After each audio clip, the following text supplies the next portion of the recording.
Hello guys! Welcome sa aking vlog.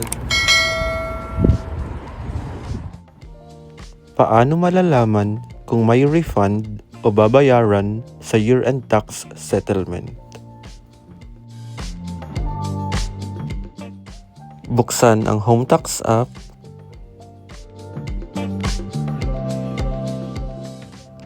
Hanapin ang Kilosudik Jigipmyong Sisajohe at pindutin ito. Pindutin ang Hag-in. Pindutin lang ang Chiso. Mamili ng paraan ng pag-authenticate. Piliin ang Ganpyoninjong. Piliin ang KakaoTalk. Ilagay ang pangalan, date of birth at phone number.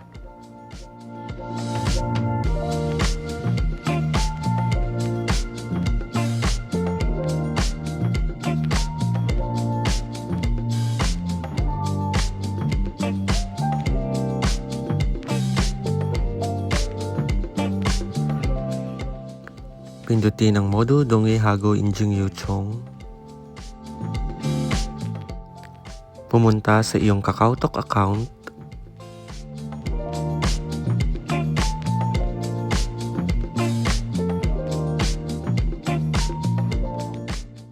Buksan ang KakaoTalk. Buksan ang KakaoTalk Jigap. Pindutin ang Injong Hagi. Pindutin ang OK. Sumang-ayon sa lahat ng terms and conditions at pindutin ang Continue.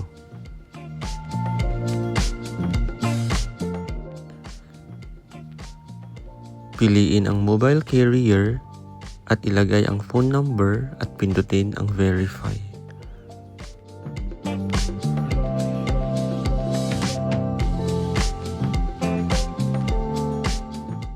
Ilagay ang verification code na pinadala sa iyong number at pindutin ang Next.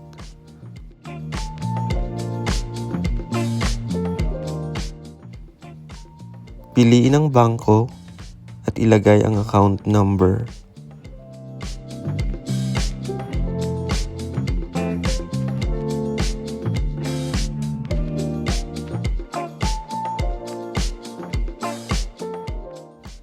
Pindutin ang Send 1 won. Ilagay ang 3-digit number galing sa depositor kasunod ng Kakao.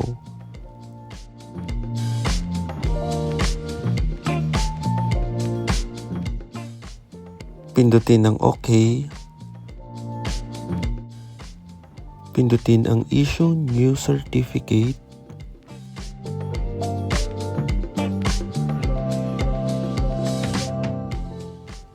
Pindutin ang OK. Pindutin ang Create My Password para maglagay ng 6-digit password.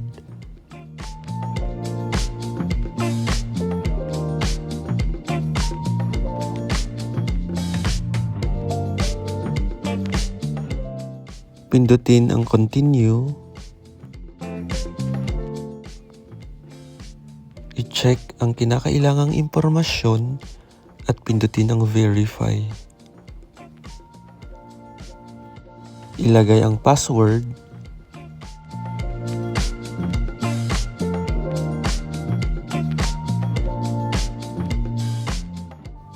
Pindutin ang OK. Bumalik sa Home Tax app.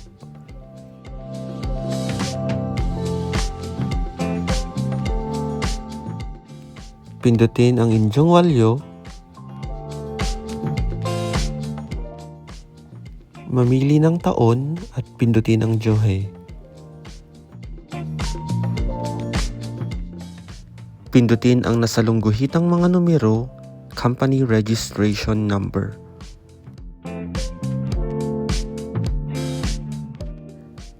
Dito makikita ang Statement of Payment of Earned Income para sa taong 2024.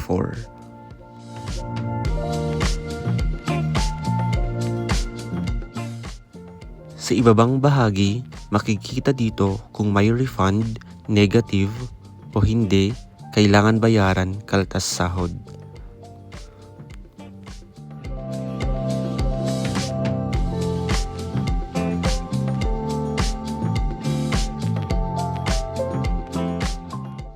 Makakakuha ng refund kung ito ay negatibo at kadalasan madadagdag sa iyong sweldo para sa buwan ng Pebrero.